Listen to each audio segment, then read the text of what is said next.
Senator Williams. Yes. I need to talk to you privately, but we can connect off of here. Absolutely.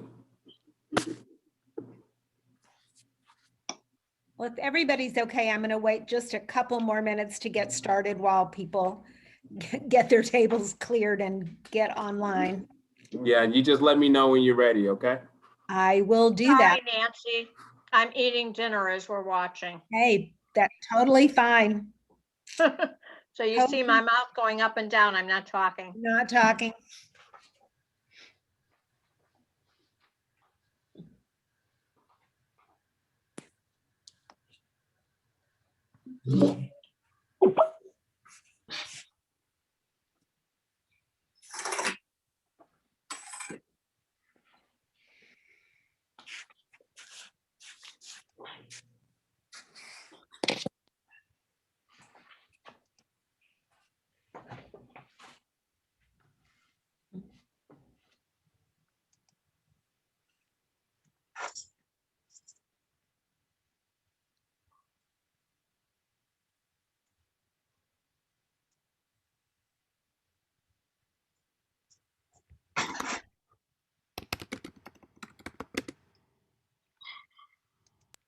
So a few housekeeping items while we're waiting just another minute. Martina does have everyone muted, I believe. If you're not, please mute yourself so we don't have issues with background noise. If you have comments, or particularly if you have questions for Senator Williams through the program, you're welcome to type those into the chat. If you're not familiar with that, there's a little voice bubble along the bottom control bar of your screen, and you can just click on that and it will open the chat for you to type in your questions. I'll sort of play rounder upper of questions for the Q&A session at the end. And when Senator Williams begins his presentation, you may want to move your cursor up to the top right-hand corner and switch the view from whatever they call this one to the speaker view so that you'll be able to see him more clearly. Senator Brian Williams is the Missouri State Senator from the 14th District. And in addition to all the other good work that he's doing, representing more progressive points of view, he also has been really out front, building a bipartisan coalition around the very necessary and important issues of criminal justice reform.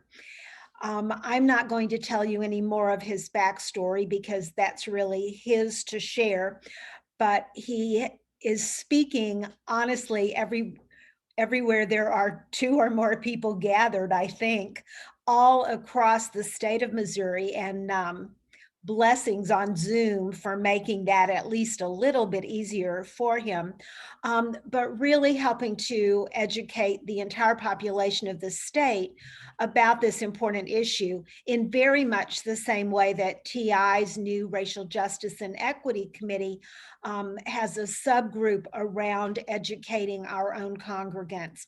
So Amanda Packman and I are co-chairs of that group, and therefore get to play hostess to all of you this evening.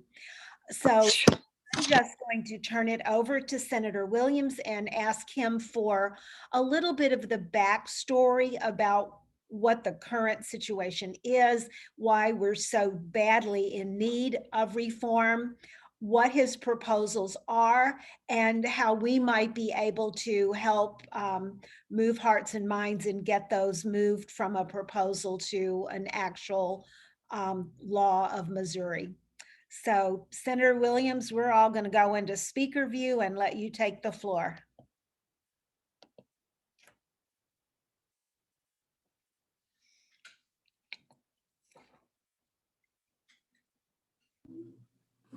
Good evening. First, I want to just say hi to everyone. Good evening. I'm here in my Jefferson City office. We are in legislative session. I'm State Senator Brian Williams, and I want to make sure I do some housekeeping. I want to thank Nancy as well as Congregation Temple Israel for hosting this discussion on public safety and criminal justice reform.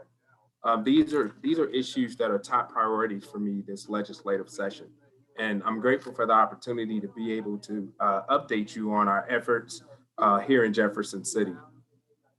As we know, one of the most important things that we can do to make our streets safer is improve the relationships between police officers and the communities that they serve. That's why I sponsored legislation with three pillars of important progressive police reforms, specifically Senate Bill 60. Now, what this bill would do is it would prohibit law enforcement from using a respiratory chokehold unless deadly force is authorized. It would increase the penalty to a Class C felony for officers and correctional staff who engage in sexual conduct with the person in their custody or someone that's being detained. It would also prevent officers who have been discharged from one department for wrongdoing from simply moving to another department. We all know that these are long overdue changes that we can begin to improve the police community relations and ultimately restore what I would consider the very foundation of public safety. I also want to be clear about something. This isn't an us versus them situation. These are simple but important reforms that have been embraced by law enforcement groups and advocates, including the NAACP, the National Association of Social Workers, Empower Missouri, the ACLU, and the Missouri Association of Prosecuting Attorneys, and many more. Now, in a perfect world, we would have a governor and a majority party in the legislature who would be willing to go even further. But I won't let a long journey stop me from taking first steps. Now, these are good progressive reforms that we can get done this year to save Black lives. We would ban chokeholds with this bill. We would stop sexual misconduct with this bill. We would stop departments from hiring bad apples with this bill. So I'm proud of the work that we've accomplished, and I look forward to passing this bill so we can continue to move our state forward and Missouri be first for a chance in a good way. I'm also working on another priority that I think is extremely important as well. I'm working on expungement in order to keep our communities safer and stronger by making sure people who have served their time could find a good job with a good wage and ultimately re-enter back into society. I sponsored legislation for 2021, making expunging nonviolent criminal records easier. Specifically, my bill would allow information from the Missouri Central Repository to be made available to expungement clinics or legal aid organizations. It would lower the expungement surcharge amount from $250 to $100 and allow a judge to waive the surcharge if the petitioner is found to be unable to pay the cost. It would also lower the earliest time to request expungement from 7 years to 3 years for a felony and from 3 years down to 1 year for a misdemeanor.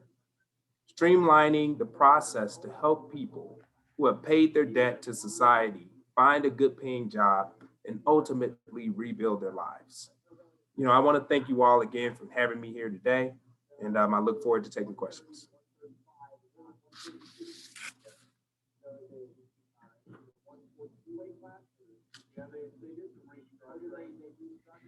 So could you start with talking a little bit about what it means to say that this bill would eliminate bad apples from serving?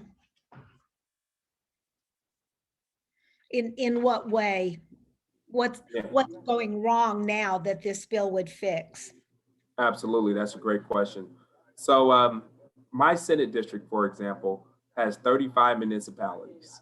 They all have police departments. Today, if someone was under investigation for some level of misconduct with, let's say, for example, the Ferguson Police Department, Chief Armstrong at Ferguson Police Department would not be able to disclose anything but their start date and their end date if they were to leave during or before the conclusion of that investigation.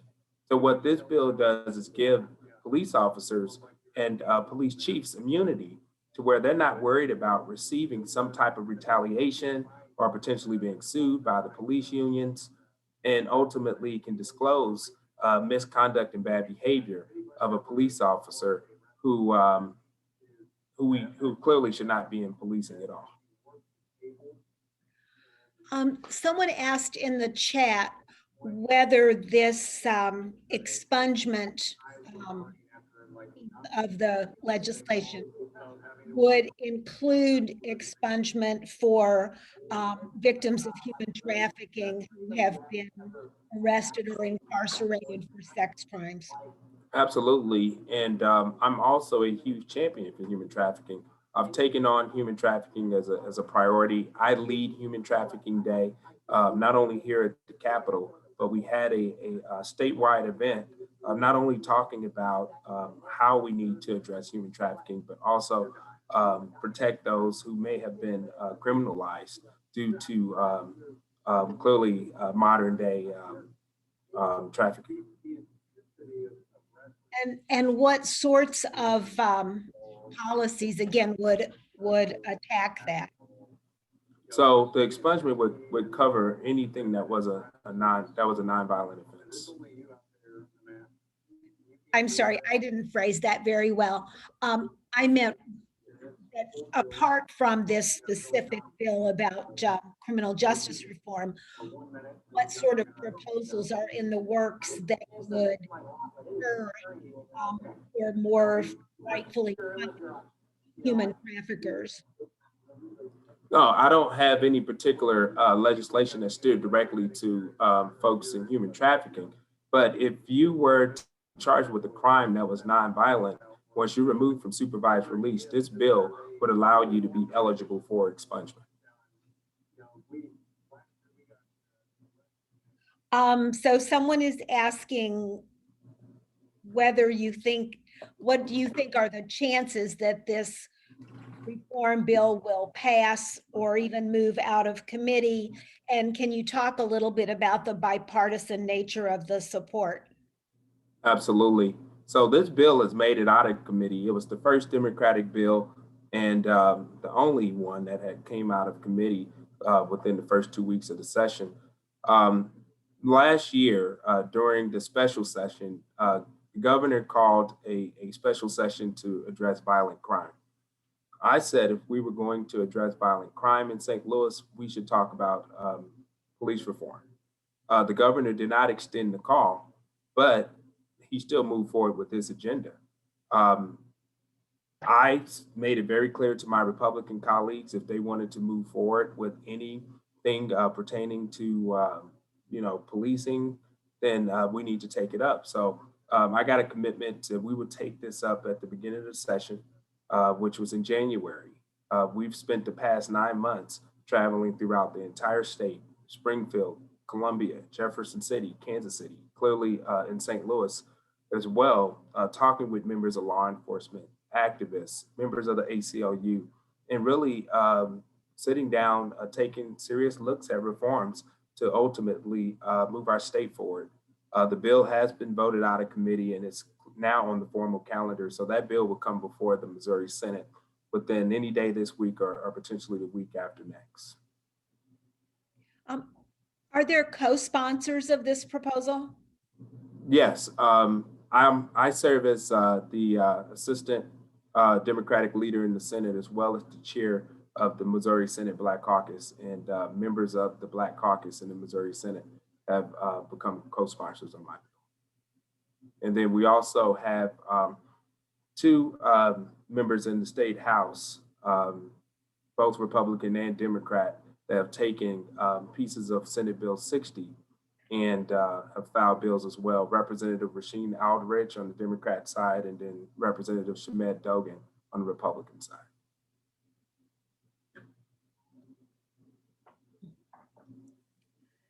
So another question in the chat is asking about both the potential impact of and the possibility that we ever would be able to have in the St. Louis area, more consolidated policing as opposed to all these individual municipalities?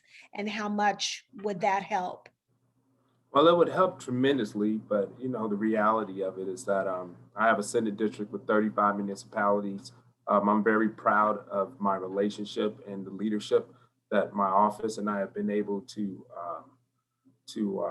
exemplify and be a leader in the region. And you know, we have to figure out how we place accountability measures on their police department, but that also goes on for St. Louis City as well as St. Louis County. We've seen Senate Bill 60 really take a significant impact locally through our conversations. The St. Louis County Council passed a unanimous resolution through in support of Senate Bill 60. Um, Chief John Hayden, the police chief in the city of St. Louis, has been in full support of this bill. So, you know, there's been an unprecedented coalition around this bill to ultimately move forward through the state. And the bill will be a statewide bill. So it would impact the sheriff's departments, it would impact the highway patrol, as well as local and municipal police departments. So it seems to me that within the state of Missouri, there's a pretty divergent viewpoint on most issues between the metropolitan areas and the more rural areas. What support does this proposal have in outstate Missouri? I know, for instance, that the governor was a sheriff before he was in the legislative end of things, and eventually the governor. And you mentioned the Highway Patrol and the Sheriff's Association. Are they supporting this? Yes, the Sheriff's Association, Highway Patrol, the Police Officers Association all testified in support of Senate Bill 60. And could you share what their reasoning is for finding this proposal attractive? Almost 10 months of my life traveling all over the state, meeting with them and talking with law enforcement. And I dedicated so much time to this bill. You know, historically, folks file bills and they try to get them through the process. When I ran for Missouri Senate, I ran for two reasons. One, my mom and grandmother said I was allowed to. Second was because I got tired of Democrats and Republicans coming back to their respective communities saying we can't work with each other, therefore the community suffers. When everyday folks have to get up and work with people they don't like and still get their job done. So I meet folks where they are. We've traveled all over the entire state of Missouri. We've met law enforcement where they are. We've spoken at Black Lives Matters rallies in Springfield, in Cape Girardeau, in Jefferson City. We've talked with activists throughout the entire state. We've worked with the Highway Patrol to even add more reforms that I'll talk about here shortly that we'll add into the bill once this bill goes to the floor. We have been very diligent. We've created a bipartisan coalition where two members from the Republican and Democrat Party has filed various versions of Senate Bill 60 in the lower chamber. We're very confident we can get this bill across the finish line, but it's been just a true testament of how hard that we've been working to get to this point. I made it very clear to law enforcement that George Floyd could have easily been me. And I have a personal connection to what has happened. Michael Brown, Breonna Taylor, they should be alive today. We can't bring them back, but we can put common sense reforms in place to prevent those deaths from happening here in Missouri. And that's what I've been very clear about. I think right now we're in a position at this time to get this bill done, and I made it a priority for me. So what would you say to those who look at the rising crime statistics, and especially violent crimes and gun crimes and murders across the St. Louis region, and feel like we need tougher policing, not police reform? How would you address those concerns? Yeah, I've had these were some of the primary conversations we had with law enforcement and various stakeholders, is that if we want to drive down crime, we have to build the trust between the community and law enforcement. There are folks that are hiding behind the divisiveness of that distrust. If community members know that they can go to law enforcement, not become a criminal in the process, feel that they will be protected, I'm confident that they will point out the bad actors in the community. And then we will be able to drive down crime. But if we do not heal the relationship and build a level of first accountability and a subculture of bad policing within our departments, and then second, building the trust where the community knows that law enforcement is there for them, we'll continue to have folks committing crimes and knowing that they'll never be solved at the expense of that distrust.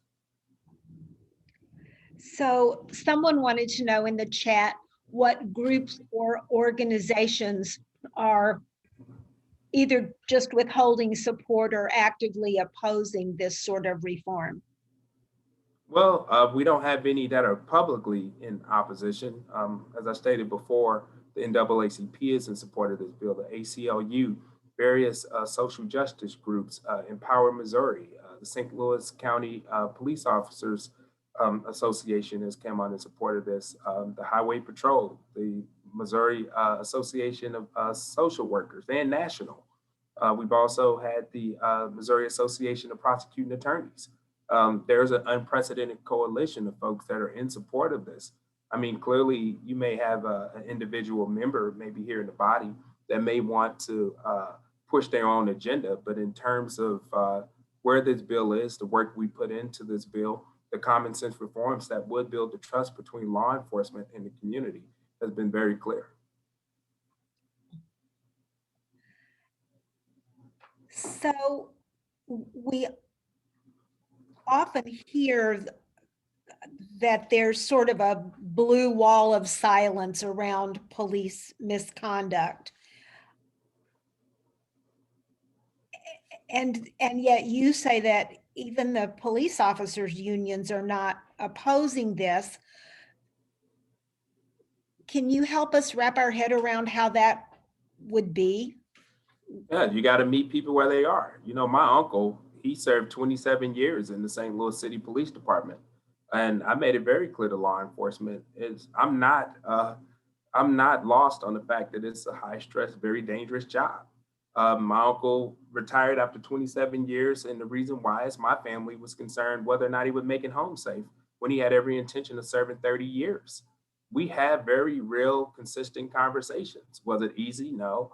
As I stated, I spent almost 10 months working on this bill. So from the time that we concluded last session, we've been working on that bill, you know, the entire time, traveling all over the state, meeting with law enforcement consistently.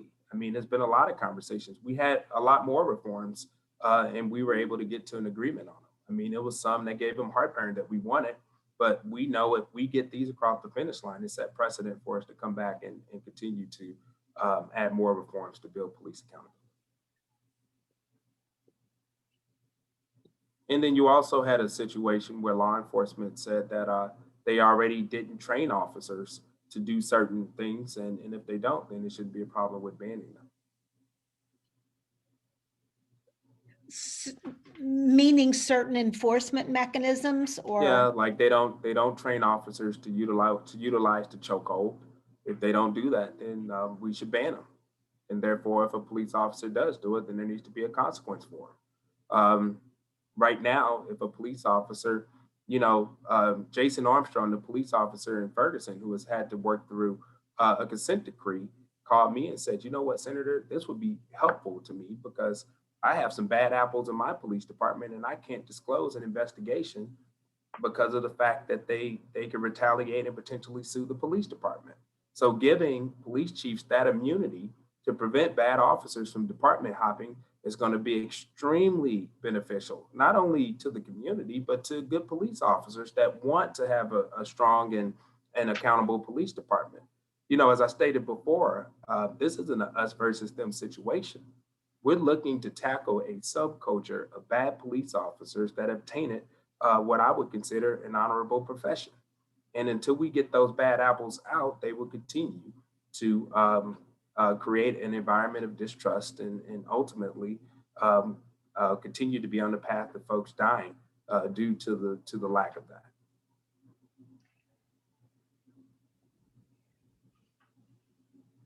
I think it would seem reasonable to suspect that an almost entirely white West County congregational population might have a little bit of a different experience with law enforcement than a person with a different skin color living in a different part of the community. Mhm. I wonder if you could share a little bit about what you perceive that those different experiences might look like. Absolutely. When I was elected to the Missouri Senate in 2018, I was the first Black man to serve in the Missouri Senate in 2 decades. So there has not been a voice to speak from my perspective on what it's like to grow up as a Black man in America. I think about that college student who's coming home for Christmas break and pulled over, handcuffed on the sidewalk, and forced to sit outside the vehicle in extreme cold temperatures just to have their vehicle searched. Was always taught to respect law enforcement. And then once they found out that they were a college kid that didn't do anything wrong, nothing in the vehicle, to let them go and to think that they didn't realize that their constitutional rights had been violated. But that person still went off to live what we consider the American dream and become the first Black man in 2 decades to be a state senator in this state. So I know firsthand what it's like to drive while Black or be a Black man in America dealing with this subculture of bad police officers. I've been very upfront about that. And it did not change my perspective of good police officers, but it reminded me how important it is for me to work to ensure that we don't have bad ones. How does the institution of prosecutors play into the whole issue of criminal justice reform? I know there was just a case where the Missouri Supreme Court refused to overturn or commute or whatever a sentence that seems to have clearly been some misconduct at some level, and the individual appears to be very likely innocent of the crime that he's now served, I think, 25 years for. And I realize that your specific bill doesn't address that, but I wonder if you could just shed a little light on the role that prosecutors play in how justice plays out in our community. Yeah, they play a significant role. That's equally important to me, and I think it does benefit from this bill. When you think about the fact that if someone was to put someone they are detaining in a chokehold, now we have precedent in the state for a prosecutor to move forward and charge an officer. If it's no precedent or anything in law or statute that says that you cannot choke someone that you're detaining, then it makes it very difficult for a prosecutor to move forward with the charge or to find some level of precedent is very, very difficult. But in terms of those who have been wrongfully convicted of crimes, I right here in Jefferson City Correctional Facility, I sat with Bobby Bostic, who has been in prison since he was 12 years old, and he's now 41, and was charged as an adult for robbing a Meals on Wheels in North St. Louis City. No one lost their life, and even the judge has met with me and goes around the Capitol today, saying that she feels she had given him too much time, and really regrets giving him such a harsh sentence. And he's a very kind, thoughtful man. He has not only gotten his GED, but he has a bachelor's degree and a master's degree. And to think that he has been in prison since he was 12 years old. I spent 2 hours with him right here in the Jefferson City Correctional Facility, and his story and his journey has played a significant role in why I would continue to fight for criminal justice reform, but also make sure that people are not wrongfully accused.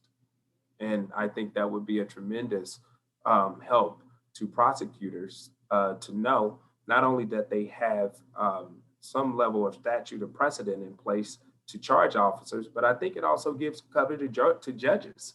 One thing that happens in this state is you have a lot of judges who are worried that there will be some type of political repercussion for them professionally if they were to expunge someone's record for getting an arrest or a charge for a nonviolent offense or for driving while Black and have an arrest on their record that's preventing them from getting employment, or a judge that know that someone deserves a second chance and not sentence them to an unprecedented or extreme period of time. So these reforms are not only going to provide cover to the judges and the prosecutors, but I think it also allows them to have some level of precedent to be able to work from and not worry about having some type of professional or political consequence in the process.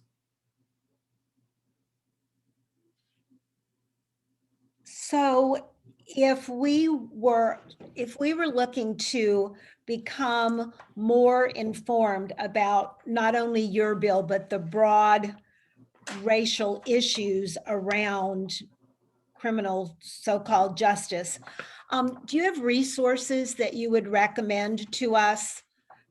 Yeah, what we can do is, Films, TED books? yeah, so, one, we've used the Ferguson Commission report. We've looked at statistics there. We've also put together a comprehensive policing reform plan, which talks about what our bill does, and it breaks down the bill on what the bill entails. But I think, we have so many personal stories we've seen throughout our country where folks have lost their lives due to, in my opinion, misjudgment or poor judgment of police officers. And until we build that trust where the community trusts law enforcement and law enforcement trusts the community, we're going to continue to have these type of situations arise. As I stated before, it's a high stress job.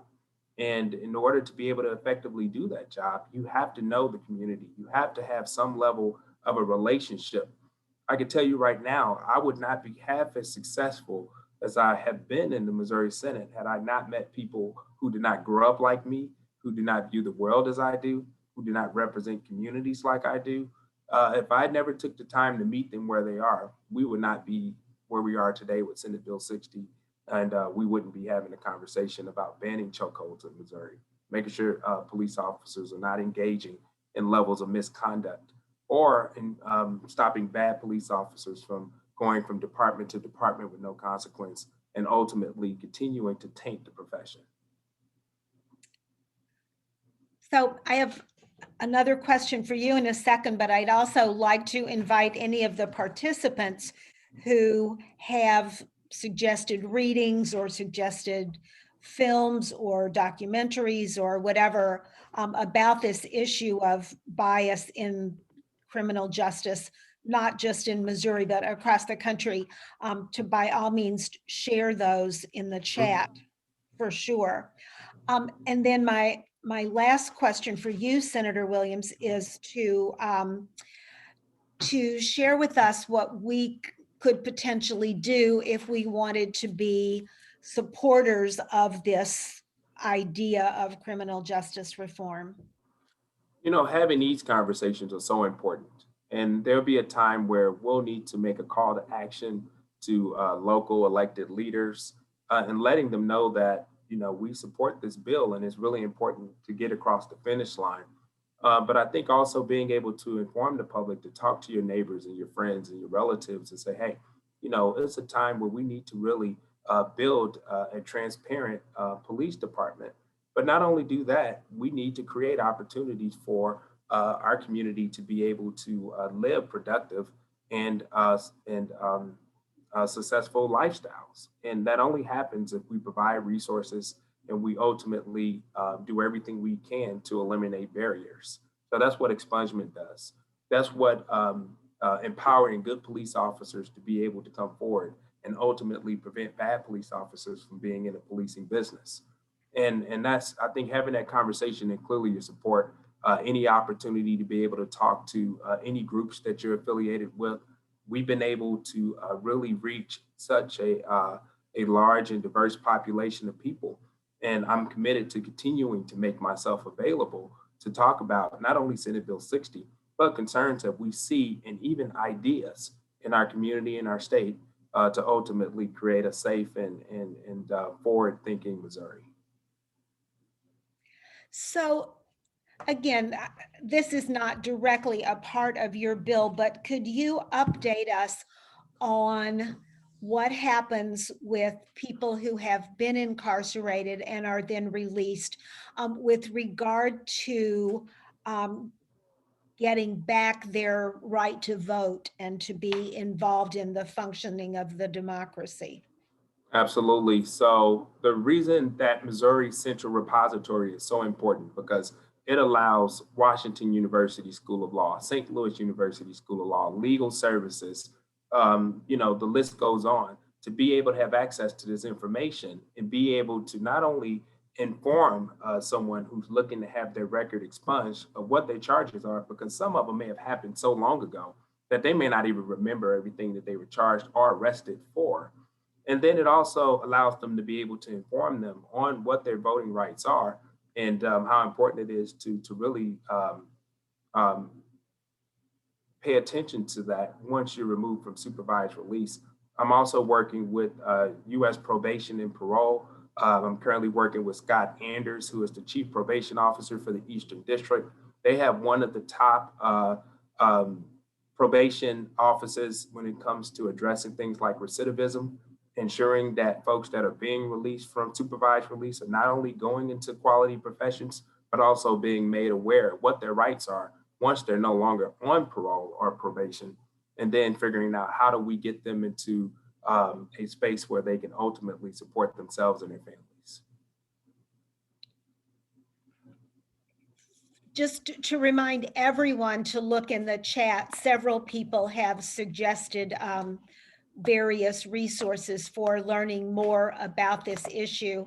I would add the book, The New Jim Crow, which is a very dense read. It's not light stuff, but I think a really important, enlightening pocket of information about this issue. Oh, and Darcy just typed it in there. Thank you for adding that. And keep in mind, I'm a state senator, and I don't know a single state senator in this building or throughout the country that know everything. So it requires an all hands on deck approach. And we benefited tremendously by talking with folks who have so many creative ideas where we've been able to really expand this bill and take it even further. Talking with the Highway Patrol. Now we will be adding the Rat Back program. And what that would do is real time keep track of police officers, whether if they've been charged or been arrested. We would be able to know what they've done and don't put it solely on that officer to disclose that. So if someone decides to go to Vegas one weekend and get a little wild and crazy, we will know about it when they come back to Missouri. And that issue will be investigated and addressed. It's the same process we do with teachers. Any profession that's working with the public, they not only have to maintain a professional license and be in good standing, but they also have to have background checks and make sure that they are upstanding citizens. And we will be able to do that with law enforcement. We would also provide law enforcement with discretion when it comes to warrants. If someone was to be pulled over for a warrant for a taillight out, and they have their little daughter or son in the back seat, then we can use discretion to let them go and ultimately give them another court date and ultimately give them a better outlook on policing, but also not punish them for clearly not being able to pay that fine. So there's so many things that we're hoping to do to build not only community policing, but also keep officers safe in the process. The more folks view officers in a good light, the more people that are not afraid and intimidated by law enforcement, it only creates more of a conversation and dialogue. We have so many good officers out there that I've been able to meet throughout the entire state that have come to me and said, you know what, Senator, these reforms need to happen. And we're so glad that you're taking them on. We want to see these bad police officers gone. I've known Chief John Hayden since I was 18 years old, and he's been a huge champion as a police chief in the city of St. Louis, not only for Senate Bill 60, but I've also been very committed to working with him and local leaders throughout the region to figure out how we make our community safe, not only for the community, but for police officers as well. And if you guys are really interested, I can tell you, I'm so proud of this legislation because this is just one piece to a bigger picture. One thing I talk about quite a bit is in St. Louis is city-county relations. How do we take a regional approach? How do we drive down crime? How do we increase accountability with public safety? How do we create jobs? This has to be a true regional and holistic approach if we want St. Louis to be the St. Louis that I believe it can be. I've sat down with local leaders in St. Louis City and County and said, hey, I don't think a boulevard should determine how we govern our region. We should be working together to figure out how do we make downtown St. Louis safe? How do we create opportunities and environments and incentives that make smart people not only want to come here, but stay here? It doesn't matter where you went to high school. There's so many things that we can do to make this region an example for the country and a model for our state. And I think driving down crime and creating an environment where police relations are stronger, we're creating an opportunity for trust. As I stated before, it's the very foundation of public safety. And I'm committed to that. And once we do that, I want to see more people moving here. I want to see more folks being able to go downtown to a ball game and feel safe. And I want to see more people who have paid their debt to society get a quality job. As my grandmother would always say, the only thing that keeps folks out of trouble is a good paying job. And I believe that if we are able to put folks who have served their debt to society and have made mistakes, as everyone do, including myself, a second chance to be able to support themselves and their family, I believe we will put our region and our state on the right track. Great. I have a note in the chat. I think Darcy has a question. That Darcy had a question. Read my mind. So I drink a gallon of water a day, and this is a motivational little deal. So I try to stay on track with this. So don't think I'm crazy for drinking this wine. I was quite impressed with your water drinking habit, Senator Williams. Thank you for spending some time with us this evening. And I apologize. See Liz has hers. I was a few minutes late. I wondered, I remember when Ferguson happened, in the morning after, my husband and I were watching the news and we saw the Army tanks all lined up, and we're just sitting watching that in really disbelief. And of course we had lots and lots and lots of conversations about it. But one thing that always comes up for us is training and continuing education for the police. And I apologize, I'm late. You may have said that. I don't know if it's part of your bill, but I just think that is so important because, what they learn in their initial training can't take them through a career, I think, and things change. People change and things change. I'm wondering how much of that is incorporated. Yeah, so one of the reforms we had is de-escalation training. And, that was one reform it was two reforms that I'm very passionate about, and they became, it was a very challenging middle ground that we tried to get to, and it just didn't work out. And I didn't want to tank the entire bill by having law enforcement opposed to it. And one was no knock arrest warrants. As we know, in St. Louis County, there was a woman whose dog was shot and killed due to a no knock arrest warrant for an unpaid utility bill. We went back and forth for 4 months about this before we finally got a commitment that we would look at this next year. And the reason why is because it does involve the courts. Judges do sign off on no knock arrest warrants.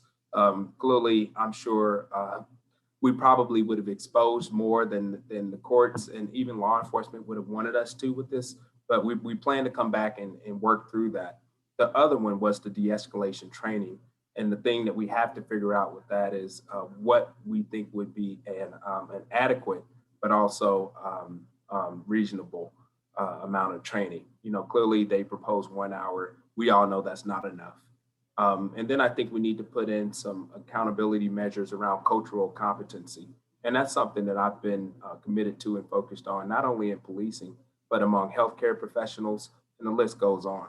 So I want to be thoughtful to these reforms. I don't want to rush really important reform through and they be lackluster to the extent that they may not accomplish what we want them to accomplish. So, you know, it's with respect to them, I felt that we probably should table them and not potentially get to a place where they just don't have the teeth that I think they deserve. But yes, that is on my radar. And one thing we are going to do also, we got to an agreement to provide wraparound services, mental health services for officers. And that would be added on to the bill in what's called a floor substitute. So we have those reforms, the Wrap Back program, the discretion for police officers, and the mental health wraparound services will go in a floor substitute to be adding into the bill. They've been vetted through committee and we've already gotten an agreement.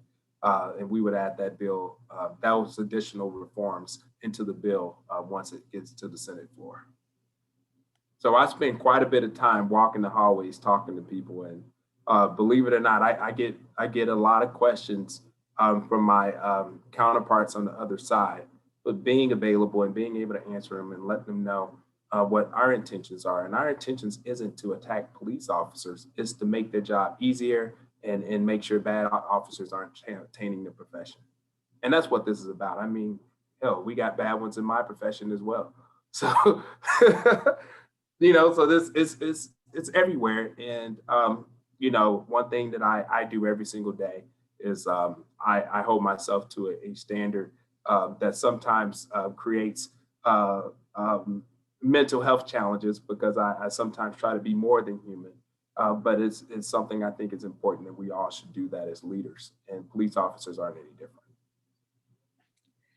So another question, what is the timetable on the bill? When do you expect it to be voted on? And Yeah, the bill's on a formal Senate calendar, so it can come up any day this week. We go into spring recess next week, so if not this week, it would be the week after next. So before the end of March, we would have it before the body, and then clearly it would go to the state house. And then you'll see me lobbying 163 members of that body. so two quick softball questions here for you. Okay. We wrap up. The first one is, what can we do about the state legislature's attempts to limit voting rights? And the second one is, what can we as citizens and police do to help stem the terrible epidemic, easy for Carol to say, of the murders of innocent children? Yeah, you know, I had a difficult time sleeping for the past 2 nights. And, you know, to think that a 1-year-old has been abducted. I think we've had 7 children this year that's been killed, shot and murdered. You know, it's something I think about every day. You know, I have to find myself being measured and not saying on public platforms how I feel and the anger that's that I feel from that. And you know, that's going to be something that we have to address. And as I stated before, the crime is a very serious issue. Just as important as I think police accountability is, I'm talking to folks saying we need to drive down crime. And I don't think that there should ever be anyone really touting how good St. Louis is until we have a safe downtown. We have a region that makes smart people and hardworking people want to live here. And if you look over the past 10 years, once the census is released, you're going to see that, and I'm not just picking on the city of St. Louis, but in particular, the city of St. Louis, I would argue, would probably be closer to 250,000 people than 300,000 than it was 10 years ago. The population is declining tremendously. And that's not by accident. that is clearly because of the fact that we have a crime issue, and we have to be serious about it. What I am doing from a budgetary standpoint is that I have put close to $1 million in the budget this past year to go to organizations that's not even in St. Louis County where I represent, to work towards things like cure violence, to work towards providing social workers through organizations like Employment Connection, groups like Youth Build, to help ex-offenders and young people who may have gotten off on the wrong track, not only get an education, but go into a trade. So those are things that we've been very committed to.